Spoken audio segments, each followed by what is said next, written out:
Dans cette vidéo, je vais vous présenter mon système de productivité de A à Z. Vous allez voir comment je m'organise, ou du moins comment je tente de m'organiser. On va passer au peigne fin les applications que j'utilise presque au quotidien. Bon visionnage, c'est parti. L'un de mes indispensables, que j'utilise en grande partie sur mon téléphone, mais aussi sur mon PC, c'est Google Agenda. Donc c'est une application de planification. Alors j'y mets toutes mes heures obligatoires, comme par exemple mes heures de cours. J'y insère aussi mes plages horaires de deep work, c'est-à-dire quand je me fixe pendant X temps une session de travail où je vais me focus et tenter d'entrer dans un état de flow. Flow, c'est l'état de concentration totale où on est tellement plongé dans ce qu'on fait que tout le reste disparaît. Alors quand est-ce que j'utilise Google Agenda? En général, mes semaines se ressemblent presque toutes. Donc pour organiser ma semaine, je me pose le dimanche et souvent à ce moment-là, ma semaine de manière générale c'est un peu vague voire flou. Donc j'organise mes journées la veille et c'est là où je vais vraiment noter plus de détails sur les actions que je vais faire. Et souvent les actions que je vais faire durant la journée vont dépendre de celles que j'ai réussi à faire la veille. Vous avez probablement déjà entendu parler de cette application, j'en ai déjà fait un réel et je l'ai présenté comme étant le meilleur outil de prise de notes.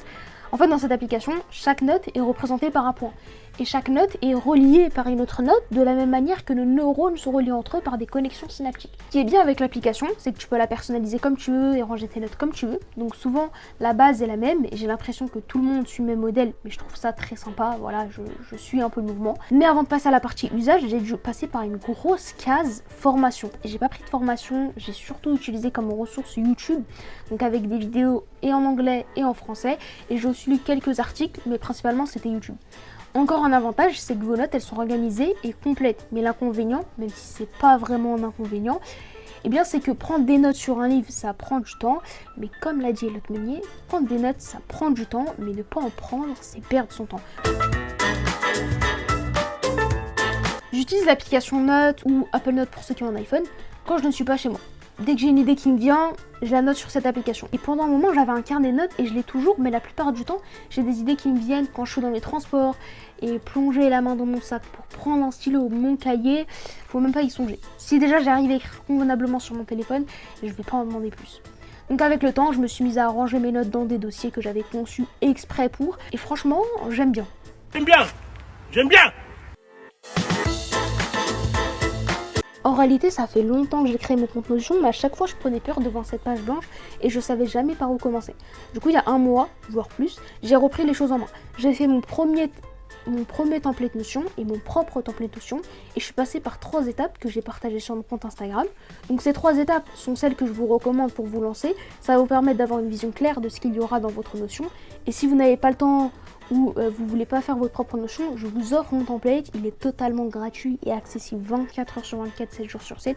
Le lien est dans ma bio Instagram. Et n'hésitez pas à vous abonner en passant par là, ça peut toujours faire plaisir. Alors oui, ça fait bizarre de dire que le téléphone est mon outil de productivité, alors que pendant longtemps, il a contribué à me faire perdre du temps. Mais je suis persuadée que si on fait un bon usage de celui-ci, on peut vraiment faire des miracles. Donc pour ma part, mon téléphone c'est un Redmi Note 9 Pro, donc ce qui est quand même un peu dommage, c'est que je n'ai pas accès à certaines fonctionnalités, comme celle des widgets par exemple, mais en vrai il fait largement l'affaire. Mon téléphone pour commencer, je lui ai mis un fond d'écran noir pour pas être attiré par un stimuli visuel qui va me pousser à prendre mon téléphone. En termes d'applications, je mets sur la page d'accueil que les applications que j'utilise le plus souvent et bien en vue pour éviter de me perdre. Alors j'ai pas rangé mes applications dans des petites cases parce que je trouve ça un peu inutile et je pars du postulat qui est que si je prends mon téléphone c'est dans un but précis, donc j'ai juste à taper le nom de l'application dans la barre de recherche juste ici. Donc je sais que j'ai pas encore complètement tout optimisé, je suis pas encore au niveau de Mathias Montavon pour faire un challenge 7 jours sans téléphone tout en ayant mon téléphone éteint à côté de moi quand je travaille, mais je pense que si j'arrive à gérer tout ça, j'en ferai une vidéo YouTube, donc n'hésitez pas à me dire en commentaire si ça vous intéresserait. Alors oui, mon système de productivité il est simple et peut-être même minimaliste, mais ça va vous demander un peu de temps pour tout installer et confectionner. Mais quelles sont les étapes à mettre en place pour enfin s'organiser correctement? Et bien pour commencer, vous allez procéder à un nettoyage complet de votre environnement digital. Donc tout ce qui est dossier sur PC, fichiers inutiles, notes à supprimer. Franchement, prenez une bonne grande après-midi, voire une journée complète pour faire ça. Je pense que ça fera largement l'affaire. Ensuite, vous allez commencer à installer les applications, donc Obsidian, Notion et toutes celles qui ont été citées plus haut. Et là, c'est la partie la plus importante, la formation. Vous allez vous auto-former à l'usage de ces outils. À noter que les meilleures vidéos sont en anglais. En description de cette vidéo-là, je vous ai mis des liens d'autres vidéos pour tous les niveaux. Allez checker.